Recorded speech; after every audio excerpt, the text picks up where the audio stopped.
Hey everybody, welcome back to Race of History.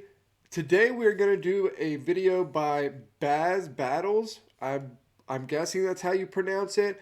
I don't think I've done any videos from this channel before. However, we're going to do the Siege of Paris today, and the reason for it is, to be completely honest, because I'm watching the show Vikings and the Siege of Paris is the part that I'm at in the show. So I wanted to do something that was at least somewhat connected to that. So we're going to do the Siege of Paris, 845 AD. Let's get into it. It's the middle of the 9th century. The deeds of the renowned Charles the Great have faded over the last 30 years, as the empire he created was constantly weakened by both internal and external threats. Charlemagne's only living son and heir, Louis the Pious, struggled to maintain power and control over the unruly regional lords. But even considering his talents, Louis was simply a monarch of a smaller caliber compared to his famous father. His reign was marked by a series of exhausting civil wars and border quarrels, and while Louis did much to retain his power and secure the future of the Carolingian Empire, the results of his efforts were meager. Louis the Pious eventually died in 840 at the age of 62, and his 3 living sons, being unable to follow their father's wishes, raised their banners to fight over Louis's inheritance. Yet again, the Frankish Empire plunged into civil war, which lasted for the next 3 years and eradicated any remaining trace of unity between the belligerents. In 843, the war came to an end, and the Treaty of Verdun was signed, which essentially divided Charlemagne's empire into 3 distinct parts, ruled by the 3 sons of the late Emperor Louis the Pious. Exactly what Charlemagne would have wanted. Civil war and cut the empire into thirds. In such circumstances, Louis's youngest son, Charles the Bald, became the very first king of West Francia, the westernmost part of the divided empire. His initial position was hardly enviable. Although the dynastic dispute between the brothers seemed to be settled, at least for a time, Charles wasn't too popular within his own domain, and just a few vassals pledged loyalty to him. His rule over regions such as Brittany and Aquitaine was in fact only nominal, with those areas on the verge of open rebellion. But Charles's most impending problem was an external one. His early rule coincided with the expansion of Scandinavian raiders, the Vikings, who since the end of the 8th century began ravaging the coasts of the British Isles and Western Europe in search for wealth and glory. The Norsemen were well orientated in the local politics of the Frankish states and exploited their lack of unity, even sailing up major rivers and pillaging riverside settlements. Frankish rulers who were so busy fighting amongst themselves did little to strengthen their country's defenses against seaborne raids. Yeah, which is crazy because at the time, you could almost completely stop these longships from getting up riverways. You know, there's a bunch of different ways that it could be done, but you could almost completely prevent it. There are some ways that it could be worked around, but those would be time consuming and somewhat difficult to pull off. But because of the issues, because of the lack of, the Vikings basically caught them slipping, right? They caught them slipping, and when they get there, they're not ready for something like the Vikings. The rough and ready solution to decrease the country's vulnerability to Viking attacks was to allow them to settle along the northern Frankish coasts and rivers in the hope that they would protect the mainland against other Norsemen. It wasn't an extensively popular tactic among the Vikings in the first half of the 9th century, but still, some temporary settlements were established. In 841, one of the Norse chieftains, named Ragnar, was awarded land in northern Francia and nominally became a vassal of Charles the Bald. It's still subject to debate, but there's a slight possibility that the man King Charles gave land to was the near-legendary Ragnar Lothbrok, a famous Viking hero and ruler. But since there's barely any evidence to support this theory, We'll refer to this character as just Ragnar. Anyway, a few years later, Ragnar lost his bridgehead in northern Francia, along with the favor of King Charles. This led the Norse chieftain to I bet that will totally be fine. Right? I bet they'll go away and they'll let bygones be bygones. seek revenge and punish the Frankish king for his supposed lack of support and cooperation. In early spring of the year 845, Ragnar led more than 100 longships up the river Seine and swiftly attacked and burnt the city of Rouen. Upon hearing this, Charles hastily gathered an army, a couple thousand strong, and sent it west to defend rich settlements and monasteries lying along the river Seine and the strategically important city of Paris. Norse and Frankish forces clashed in the middle of March, some kilometers north of the city.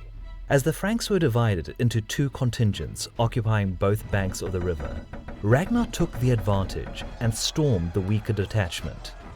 Battle ensued, but the Danes were far more numerous and quickly overwhelmed their enemy. The Frankish unit was eradicated, and those who remained on the battlefield were taken into captivity. So, if you're standing on the other coast watching this, what's your move now? Half of your unit just got wiped out. Do you stay? Do you fight? Or do you see that maybe the gods are not in your favor today and get out of Dodge? Watching the course of the encounter from the other side of the river, the morale of the 2nd Frankish detachment plummeted, and Charles's men abandoned their plan to stop the invaders and scattered in chaos. The king's makeshift effort to stop the Danish raiders proved to be futile. Thanks to this initial victory, Ragnar's men had the road to the riches of Paris wide open. The Danes reached the outskirts of the city on the 28th of March and began preparing for the siege. Hoping to terrorize the defenders' morale, Ragnar moved the prisoners he had taken in the victorious skirmish a few days earlier to the island on the Seine River and had them hanged. This is an interesting situation because much like the video that we did yesterday, again, there are some pros and cons to this layout of the battlefield. Paris is well defended. It has its walls. It's on an island, obviously, so, it's, as far as being able to defend it, it's pretty well situated in comparison to, how it could be, like the other towns that the Norse have taken up to this point. However, you're in a pretty vulnerable spot if you get surrounded because there's really not much you can do. There's islands and land to basically all sides of you. So maybe a really strong defense could keep the Norse out, but also, I mean, how much food you got in there? Because it's going to be hard to get stuff in and out if this turns into a prolonged siege. To the citizens' dread. The city was largely undefended and not truly prepared for either an assault or prolonged siege. Ragnar was most likely aware of this, and early the next day, on Easter Sunday, he attempted to storm the walls. The undermanned garrison and poorly maintained fortifications couldn't pose a meaningful threat to 5,000 voracious Norse invaders, leading to a quick and brutal assault. Ragnar's men eventually breached into the city, and soon an exhaustive plunder of Paris's churches and monasteries began. King Charles was in trouble, as his relief force was swiftly defeated, and he lost one of the most important cities in his kingdom to the Danish invaders. He could have tried to assemble an army big enough to fend off Ragnar's party, but this solution required the support of the nobles of West Francia, among which Charles wasn't too popular, and then... Think about that. Think about what that means. He's got two brothers that are also French that are not going, they're not coming to his aid. He has nobles in West Francia. They won't come to his aid. even with the Norse literally plundering Paris as we speak, he's still having to scramble to find support. That is really, really kind of crazy. Their loyalty was questionable at best. Instead, Charles decided to use the royal treasury to pay Ragnar a ransom and thus save Paris from being destroyed. I mean, I could think of worse ideas. It wasn't an ideal solution, but Charles had hardly any other choice. He bought himself some time to unravel the most pressing issues of the new kingdom, and perhaps prepare his realm better for the possibility of future Norse raids in the years to come. More than 5,000 pounds of gold and silver was transported to Norse-occupied Paris to placate the invaders.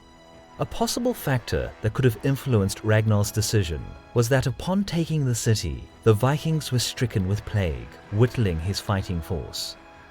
Anyway, Charles's offer was generous enough for the Danes to agree to depart, with the city reasonably intact. Although Ragnar's forces pillaged the Frankish countryside on their way back to the shore, for a time Charles the Bald was rid of the Norse raiders.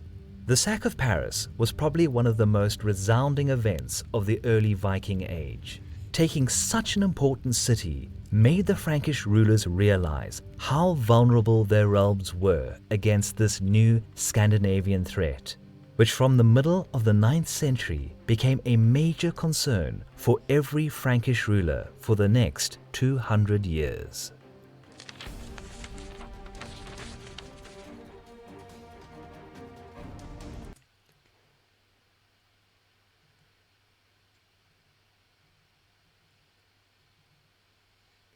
Huh. Upon conquering the city, Ragnar's men suffered from the plague that broke out in their camp. As praying to the Norse gods proved to be futile, they reportedly followed the advice of one of Paris' Christians and undertook a day-long fast. It is said that the fast immediately helped to abate the plague in the city. Huh. All right. Well, what's kind of interesting about this is, talking about how unprepared the Frankish kingdoms were. That's the case, I feel like, every time the Norse get anywhere. When they get to England, they're certainly not ready for them. The English Isle is basically the four kingdoms are, fighting it out with each other. They've got internal disputes, and they're not really ready for the Norse. The same thing happens for the French. It's, they during the Bronze Age collapse, they reference the the Sea Peoples that just show up and wreck shop.